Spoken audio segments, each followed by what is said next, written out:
ऑसगुड Perkins की film long legs बीती सदी के कालखंड की कहानी है।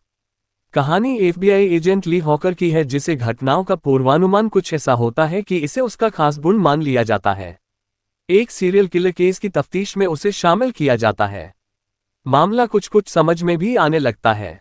कूटभाषा में लिखे गए वाक्यों को वह समझने की कोशिश कर रही है। हत्याएं जो हो रही हैं उनमें घरों में किसी बाहरी की आमद के निशान नहीं मिल रहे हैं।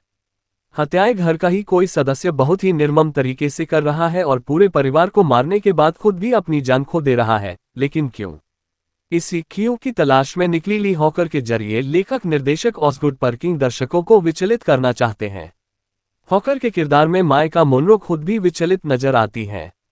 यूं लगता है कि जैसे 10 साल पहले रिलीज हुई अपनी फिल्म इट फॉलोज से सीधे निकलकर वह इस फिल्म में चली आई हैं। उनका ध्यान कहीं और दिखता है और वह कहीं और। माइका की एक विचलित और मानसिक रूप से हिली हुई सी महिला की छवि बनाकर चलती फिल्म लॉन्ग लेग्स में कहानी परत दर परत खुलती चलती है, और जो कुछ हॉरर फिल्मों के शौकीन इस कहानी के अगले दृश्य के बारे में सोच पाते हैं, कहानी ठीक उसके उलट खुलती है।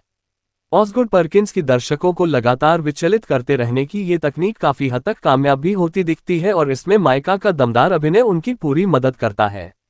डरावनी फिल्में देखने वाले दर्शकों का एक बड़ा वर्ग दुनिया के हर देश में है। इन दर्शकों को लक्षित करके हर भाषा में हर साल तमाम फिल्में भी बनती हैं।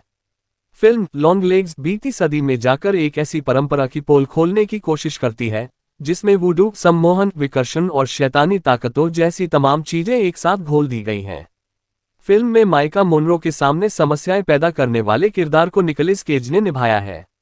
निकोलस केज का अभिनय पसंद करने वालों का भी एक अलग फैन बेस है, और फिल्म लॉन्ग लेग्स की सफलता में उनकी एक खलनायकी काफी काम आ सकती है। निर्देशक ऑसगुड परकिंस की फिल्म लॉन्ग लेग्स को पश्चिमी मीडिया एक कालजयी फिल्म बता रहा है।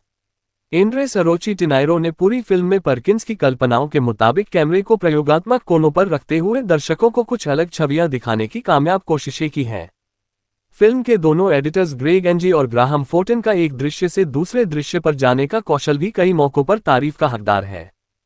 हॉरर फिल्मों के विशिष्ट शौकीनों के लिए ये फिल्म जरूर एक दर्शनीय प्रयोग है, लेकिन कमर्शियल डरावनी फिल्मों देखने वाले आम दर्शकों के लिए ये फिल्म उनके धैर्य की परीक्षा लेती दिखती है।